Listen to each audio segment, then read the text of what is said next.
आपल्यासोबत ज्ञानेश्वर येल्लुरड आहेत. मुखेड नगर परिषदेचे वंचित बहुजन आघाडीचे उमेदवार होते आणि त्यांचा पराभव झालेला आहे. काय सांगाल आपली पहिली प्रतिक्रिया? माझा पराभव जे झालेला आहे प्रभाग क्रमांक 1 मधून, तो पराभव मी स्वीकारणारा नाही.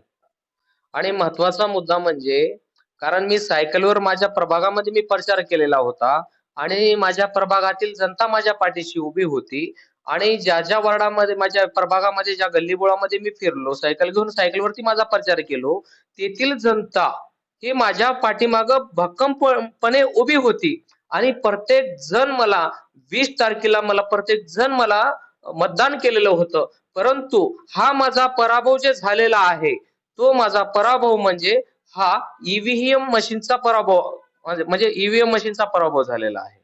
कारण मला जनतेने नाही नाकारलं, ईव्हीएम मशीननं मला नाकारलेलं आहे. खरा तर माझा विजय झालेला आहे.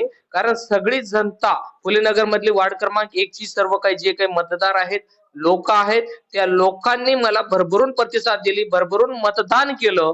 परंतु हे माझा जो पराभव ईव्हीएम मशीननं केलेला आहे. म्हणजे जनतेने मला नाही नाकारलं, त्या ईव्हीएम मशीननं मला नाकारलेलं आहे. तुम्ही जे सांगताय की ईव्हीएम मशीननं तुम्हाला नाकारलेलं आहे आणि जनतेने तुम्हाला मतदान दिलेलं आहे. मात्र पराभव तुम्ही जे सांगता की तुम्ही प्रचार केलेला आहे. नेमकं घडलं काय होतं आणि एवढे कमी मतं का पडली? मी होईल तेवढं माझ्यानं मी खूप मेहनत घेऊन मी सायकलवरती प्रचार केलेला आहे.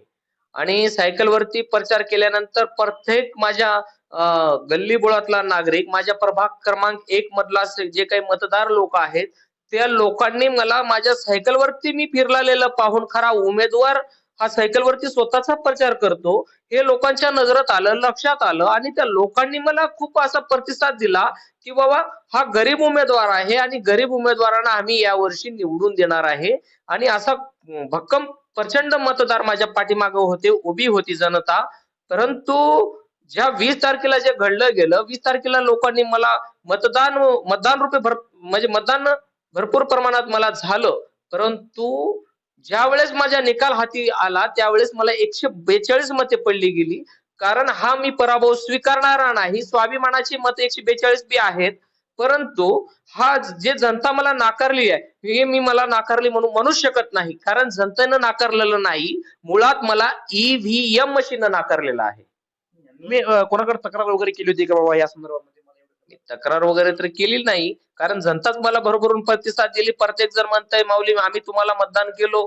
ज्ञानेश्वर येलुरवाड साहेब आम्ही तुम्हाला मतदान केलो. पण असं कसं घडलं?" येथील फुलेनगर मधील मला जनता म्हणतीये आणि तसं पाहिलं तर अजून लोक पण म्हणतायत, की "आम्ही तुम्हाला मतदान केलं, आम्ही तुम्हाला मतदान केलं." मग मतदान केलं कुठं? का ईव्हीएम मशीननं गायब केली का मतदान?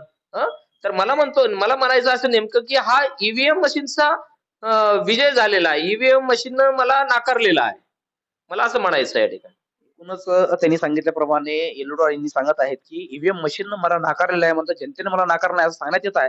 मात्र ज्या पद्धतीने त्यांचा प्रचार होता आणि लोकांना जसं जे जनादेश दिलेला होता, ते जनादेश मला मान्य होता. पण ईव्हीएम मशीनमुळे मला कमी मते मिळाली आणि मी निवडून येणारा उमेदवार असल्यामुळं या ठिकाणी ईव्हीएमचा ईव्हीएमवरती आरोप केलेला आहे. रिप्रेझेंटेटिव्ह मुखेड.